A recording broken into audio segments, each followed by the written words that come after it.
వాతావరణంలో మార్పులొస్తే మొదటగా శరీరంలో మార్పులొస్తాయి. దానికి తగ్గట్టుగా జ్వరం వంటి రోగాలు కూడా వస్తుంటాయి. కొద్దిపాటి మార్పులొచ్చినా మన శరీరం తట్టుకోలేదు. ఎందుకంటే ఒకసారి జ్వరం వస్తే 4-5 రోజుల పాటు ఇబ్బంది పడతారు. గంటకు మాత్రలు మింగుతూ బాధపడుతుంటారు. ఇలా చేయటం వల్ల శరీరం కూడా హూనమైపోతుంది. అయితే కొన్ని రకాల టిప్స్ ని ఫాలో కావటం ద్వారా ఫీవర్ నుండి ఈజీగా బయటపడొచ్చని వైద్య నిపుణులు సూచిస్తున్నారు. ఆ టిప్స్ ఏంటో ఇప్పుడు చూద్దాం. ఎవరికైనా జ్వరం వచ్చినప్పుడు కాటన్ క్లాత్ తీసుకుని చల్లని నీటిలో ముంచి నుదుటిపై ఉంచాలి. ఇలా చేయటం వల్ల శరీర ఉష్ణోగ్రత సమతుల్యమవుతుంది. అలాగే వడదెబ్బ తగిలినప్పుడు కూడా చల్లని బట్టతో ఒళ్లు తుడవటం వంటివి చేస్తే చాలా మంచిది.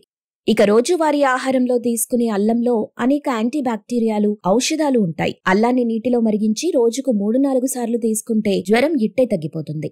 జలుబు వంటి వాటికి కూడా అల్లం దివ్య ఔషధమని చెప్పొచ్చు. ఆరోగ్యానికి తులసి సంజీవని వంటిది. తులసాకుల్ని ఉదయాన్నే కొన్నింటిని నోటిలో వేసుకుని నమలాలి. అదేవిధంగా కొన్ని ఆకుల్ని నీళ్లలో వేసి మరిగించి 3-4 సార్లు తీసుకున్నా జ్వరం తగ్గిపోతుందని చెప్తున్నారు. అలాగే పసుపులో యాంటీ బ్యాక్టీరియల్, యాంటీవైరల్ గుణాలు ఎక్కువ.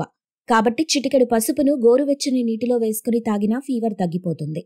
అలాగే యాపిల్ సైడర్ వెనిగర్ ఘాటైన వాసనుంటుంది. ఈ ద్రావణంలో కాసిన్ని నీళ్లు పోసి అందులో క్లాత్ ని ముంచి నుదురు, ముక్కు భాగం, గొంతు భాగాన్ని తుడవాలి. అలా రోజులో 3-4 సార్లు చేస్తే జ్వరం నుండి ఉపశమనం పొందవచ్చని వైద్యులు చెప్తున్నారు.